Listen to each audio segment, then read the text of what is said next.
कुछ बातें करते हैं। तो सबसे पहले देखते हैं न्यू एजुकेशन पॉलिसी 2020। आपको पता होगा कि 1986 में राजीव गांधी की सरकार में, राजीव गांधी जब भारत के प्रधानमंत्री थे तो उस समय एक शिक्षा नीति लाए थे जिसको अभी तक फॉलो किया जा रहा था।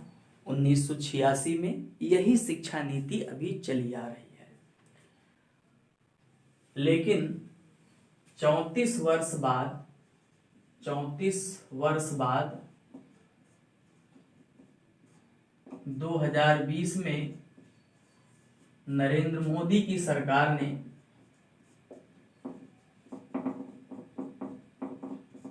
शिक्षा में परिवर्तन किया। यद्यप आप लोग ये भी जानते हैं कि 2014 के लोकसभा चुनाव में बीजेपी गवर्नमेंट का यह एजेंडा भी रहा है कि जब हमारी सरकार बनेगी तो हम भारत की शिक्षा व्यवस्था में परिवर्तन करेंगे, और लगभग 6 साल बाद कैबिनेट से इसे मंजूरी भी मिल गई। तो सबसे पहला प्रयास सरकार बनते ही इन्होंने 2015 में एक समिति बनाई शिक्षा में सुधार के लिए। ये समिति PSR सुब्रह्मण्यम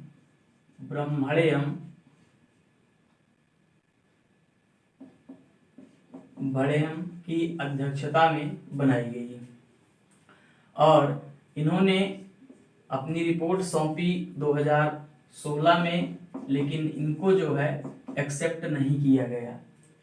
फिर उसके बाद 2016 में पुनः एक समिति बनाई गई, और ये समिति जो बनाई गई वो बनाई गई के कस्तूरी रंजन,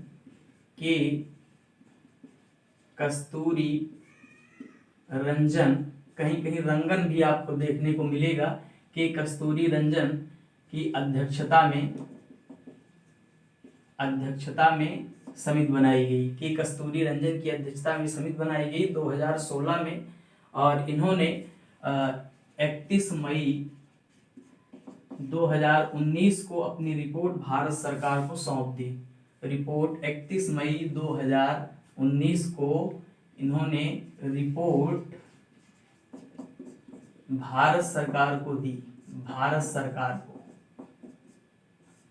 सरकार को सौंप दिया, और इनके द्वारा दिए गए सुझावों पर विचार विमर्श किया गया, और करने के बाद अंततः आपको पता ही है कि परसों यानी कि 29 जुलाई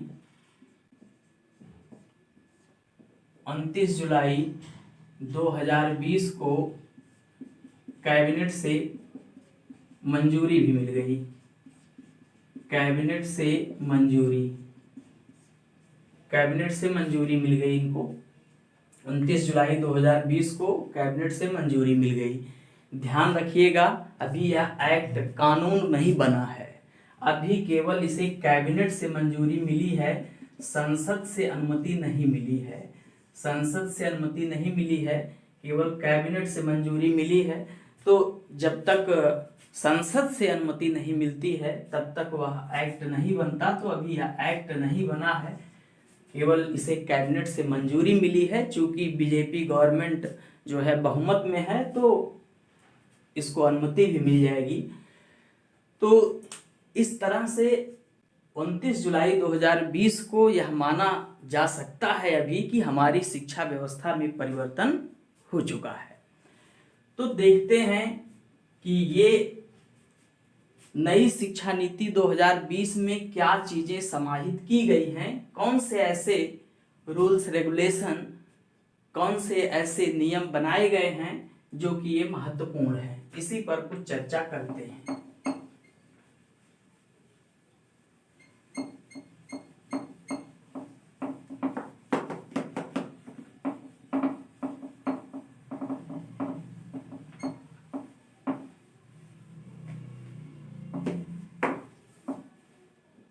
तो देखिए नई शिक्षा नीति 2020 के प्रमुख बिंदु।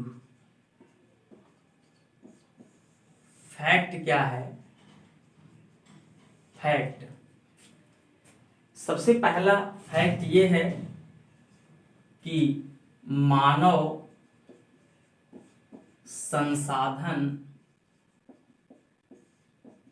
विकास मंत्रालय समाप्त कर दिया गया, चेंज कर दिया गया और अब हो गया शिक्षा मंत्रालय। शिक्षा मंत्रालय सबसे पहला काम कि मानव संसाधन विकास मंत्रालय यानी ह्यूमन रिसोर्सेज डेवलपमेंट जो था उसके स्थान पर एजुकेशन मिनिस्ट्री बना दिया गया, शिक्षा मंत्रालय बना दिया गया। तो बहुत बड़ा परिवर्तन है, नाम में परिवर्तन किया गया है और सरकार नाम बदलती है, बदलने में बहुत ही माहिर है, बदल दी। मानव संसाधन विकास मंत्रालय को शिक्षा मंत्रालय में बदल दिया गया। दूसरा आमूलचूल परिवर्तन क्या किया गया, तो जो हमारी पहले एजुकेशन सिस्टम था वो 10+2+3 का रूल फॉलो किया जाता था, ये रूल था रूल। अब इस रूल को खत्म कर दिया गया, ये रूल खत्म हो गया। अब इसके स्थान पे रिप्लेस क्या हो गया, इसके स्थान पे आया क्या, तो आ गया 5+3+3+4। देखिए बहुत बड़ा परिवर्तन किया गया एजुकेशन सिस्टम में। 10+2+3, ये 10+2+3 चेंज हो गया 5+3+3+4 में। उसके बाद हमारा हायर एजुकेशन आता है, प्लस उच्च शिक्षा, प्लस उच्च शिक्षा, उच्च शिक्षा। तो जो सबसे महत्वपूर्ण चीजें हैं वो महत्वपूर्ण चीजें हैं क्या, इसी 5+3+3+4 को समझने का प्रयास करिए। ये 10+2+3 क्या था, तो 10वीं, 2 साल 12वीं और 3 साल ग्रेजुएशन। अब क्या हो गया, अब क्या परिवर्तन हो गया, तो सबसे पहले 5 को समझते हैं। 5 मीन्स ये जो 5 दिया गया है, इस 5 का अर्थ है सबसे पहले नर्सरी, नर्सरी, फिर उसके बाद LKG, UKG, पहले UKG रहेगा फिर LKG, LKG UKG, पहले LKG लोअर, लोअर और अपर, नर्सरी LKG UKG प्लस एक class 1, class 1 plus class 2 plus class 2, यानी ये 5 वर्ष की शिक्षा है, 5 वर्ष की शिक्षा। ये 5+3+3 में जो 5 है, nursery, LKG, UKG, class 1, class 2, ये कैसे होगा, तो मातृभाषा में होगा, मातृभाषा में, मातृभाषा में, मातृभाषा में एजुकेशन दिया जाएगा, प्राथमिक शिक्षा पूरा। और जो मैकाले की शिक्षा नीति थी, इंग्लिश प्रणाली, ये सब समाप्त कर दिया गया है। और आगे आते हैं 3 की चर्चा करते हैं। क्लास 3 यानी 5+3, 3 क्या है, तो क्लास 3, 4, 5, क्लास 3, 4, 5, क्लास 3, 4, 5, यानी ये जो हमारी 5+3 है ये प्राथमिक शिक्षा से रिलेटेड है, प्राथमिक शिक्षा से। और उसके बाद आते हैं +3, ये दूसरा 3 है, दूसरा 3 क्या है, तो क्लास 6, 7, 8, क्लास 6, 7, 8। इस क्लास 6, 7, 8 में क्या किया गया है, इसमें बहुत सारा परिवर्तन किया गया है। क्लास 6, 7, 8 में क्या परिवर्तन किया गया, पहला चीज तो ये जो वार्षिक परीक्षा प्रणाली होती थी वो वार्षिक परीक्षा प्रणाली ना होकर के अब सेमेस्टर प्रणाली होगी, यद्यप इससे आगे भी, लेकिन हम क्लास 6, 7, 8 की चर्चा करते हैं। उसके बाद यहाँ पर अभी तक जो शिक्षा दी जाती थी, जो भी शिक्षा दी जाती थी वो क्या, ज्ञान परक रटने की विधि फॉलो की जाती थी। अब रटंत प्रणाली नहीं होगी, सेमेस्टर प्रणाली होगी। उनको कोडिंग, डिकोडिंग, कंप्यूटर बनाना कैसे कार्य किया जाता है कंप्यूटर पर, और उसमें प्रोग्राम कैसे डाला जाता है, और यानी बहुत सारे प्रोजेक्ट वर्क जो है क्लास 6, 7, 8 से ही करवाए जाएंगे। देखिए कितना आमूलचूल परिवर्तन किया गया है कि क्लास 6, 7, 8, अभी तक क्लास 6, 7, 8 का बच्चा जो है शायद नाम नहीं लिख पाता था। अब उसको हम क्या कराएंगे, उससे प्रोजेक्ट, कंपनियों का प्रोजेक्ट और कंप्यूटर कोडिंग, डिकोडिंग, बहुत सारी चीजें इसमें शामिल कर दी गई हैं। तो ये चीजें नई हैं क्लास 6, 7, 8। और आगे है 4। 4 क्या है, इस 4 की चर्चा करते हैं। 4 का मतलब ये है क्लास 9, 10, 11, 12। तो ये एक सीरीज हो गया जो अभी तक 10वीं में बोर्ड परीक्षा होती थी, तो ये बोर्ड प्रणाली जो है समाप्त कर दिया गया। अब केवल 12वीं में होगी परीक्षा बोर्ड, और ये जो है ये भी सेमेस्टर प्रणाली ही होगी। सेमेस्टर प्रणाली बहुआयामी, नैतिक शिक्षा, मोरल वैल्यू, इन सब पे बहुत ही ध्यान दिया जाएगा। समाज के प्रति जागरूकता उत्पन्न की जाएगी, मतलब बहुत सारे इसमें। और जो इसमें जो स्ट्रीम प्रणाली थी, जो वर्ग प्रणाली थी, साइंस, आर्ट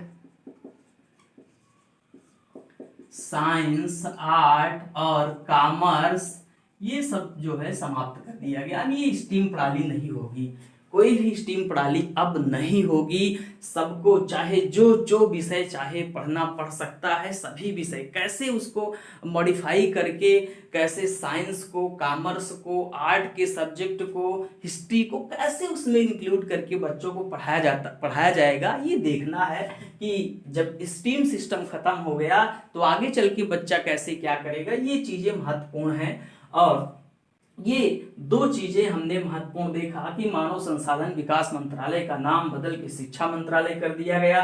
10+2+3 के रूल्स को नेग्लेक्ट करके 5+3+3+4 की संरचना को अडॉप्ट किया गया।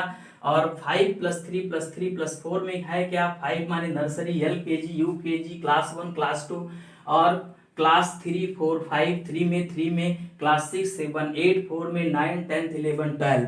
तो बोर्ड 10th का जो बोर्ड सिस्टम था समाप्त हो गया, 12th में ही अब सब कुछ होगा।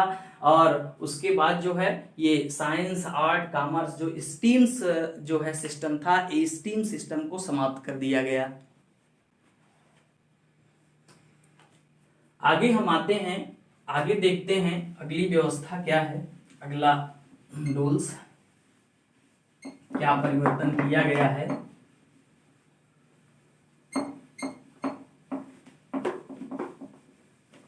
अगला बिंदु उच्च शिक्षा के लिए, हायर एजुकेशन के लिए, उच्च शिक्षा के लिए क्या व्यवस्था दी गई है। तो उच्च शिक्षा के लिए एनटीए जो है, एनटीए के द्वारा टेस्ट लिया जाएगा और टेस्ट के आधार पर ही प्रवेश दिया जाएगा। प्रवेश टेस्ट और जो इनका एकेडमिक होगा, एकेडमिक जो होगा, एकेडमिक के आधार पर इनको जो है प्रवेश दिया जाएगा। और उसके बाद उच्च शिक्षा के लिए एक एकल नियामक बनाया जाएगा, एकल नियामक संस्था बनाई जाएगी, एकल नियामक नामक संस्था बनाई जाएगी, जिसको सिंगल रेगुलेटर, अंग्रेजी में इसको सिंगल रेगुलेटर, ये संस्था बनेगी। और इसमें जो है सभी उच्च शिक्षा केवल इसमें लीगल प्लस मेडिकल को छोड़ करके सभी के लिए एकल नियामक बनाया जाएगा। उसके बाद बहुत ही महत्वपूर्ण एक उच्च शिक्षा के लिए नियम लागू किया जाएगा, यमी एंड एमी क्या है, मल्टीपल एंट्री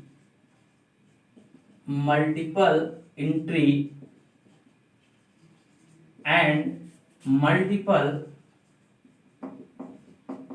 एग्जिस्ट, ये यानी बहुस्तरीय प्रवेश और निकासी व्यवस्था। बहुस्तरीय प्रवेश और निकासी व्यवस्था ये सिस्टम लागू किया जाएगा। बहुस्तरीय प्रवेश और निकासी व्यवस्था ये है क्या? Multiple entry and multiple exist, ये है क्या? बहुस्तरीय प्रवेश और निकासी व्यवस्था। देखिए अभी तक जो बच्चे जैसे किसी कोर्स में प्रवेश लेने के बाद 1 साल में अगर वो कोर्स छोड़ देते थे तो उनका पैसा डूब जाता था और उनको ना कोई सर्टिफिकेट इशू होता था ना कुछ। तो इससे बचने के लिए बच्चा जब चाहे जिस वर्ष चाहे एक स्ट्रीम से दूसरी स्ट्रीम को पकड़ सकता है और पकड़ने के बाद जो है उसका वह क्रेडिट भी माना जाएगा। तो बहुस्तरीय प्रवेश और निकासी व्यवस्था के अंतर्गत अगर कोई बच्चा 1 साल कोर्स करता है, 1 साल पढ़ता है उच्च शिक्षा में, तो उसको सर्टिफिकेट दिया जाएगा। सर्टिफिकेट दिया जाएगा। और अगर 2 साल पढ़ता है, 2 साल, तो उसको जो है डिप्लोमा की डिग्री दी जाएगी। डिप्लोमा की डिग्री मिलेगी, डिप्लोमा मिलेगा। और 3 साल अगर पढ़ता है तो उसको जो है डिग्री दी जाएगी। 3 साल में डिग्री, 1 साल सर्टिफिकेट और 2 साल डिप्लोमा, 3 साल में डिग्री। अगर चौथे साल वह पढ़ता है, 4 साल पढ़ता है तो उसका कोर्स कंप्लीट माना जाएगा। अगर आगे पढ़ना चाहता है तो चौथे साल पढ़ता है। और पीजी जो करेगा, पीजी तब वह 1 वर्ष का होगा, मात्र 1 वर्ष का होगा। पीजी ऐसे दौरान 1 वर्ष का होगा। और इसके लिए एक नेशनल रिसर्च फाउंडेशन की स्थापना भी की जाएगी। नेशनल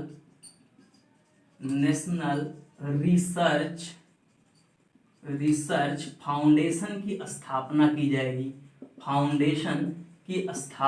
जाएगी। यानी रिसर्च कार्य, शोध पर जोर दिया जाएगा उच्च शिक्षा में। और विद्यार्थी को एक बहुआयामी, एक विभिन्न तरीके से शोधपरक कार्यों के लिए जो है ये नेशनल रिसर्च फाउंडेशन की स्थापना की जाएगी। उसके बाद कुछ अन्य चीजें देखते हैं सबसे मिला करके कि और क्या बड़े परिवर्तन किए गए हैं। तो इनका उद्देश्य क्या रहेगा, एम क्या रहेगा?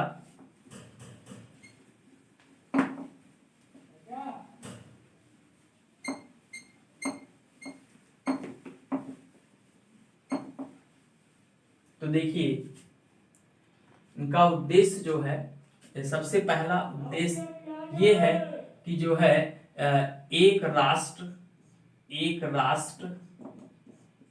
एक शिक्षा व्यवस्था, यानी एक राष्ट्र के लिए एक शिक्षा व्यवस्था की जाएगी।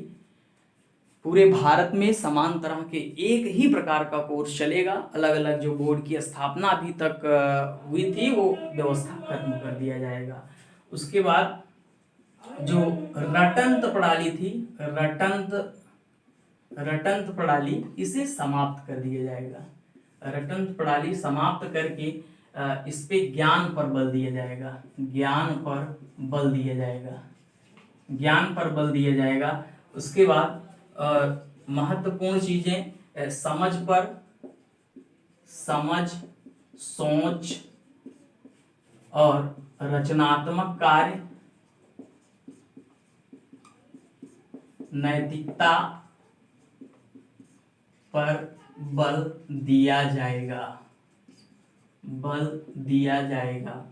अभी बहुत सारी चीजें हैं जो कि नई शिक्षा व्यवस्था के अंतर्गत हैं, किंतु कुछ चीजों से आप परिचित होइए, यही मेरा उद्देश्य था। नमस्कार।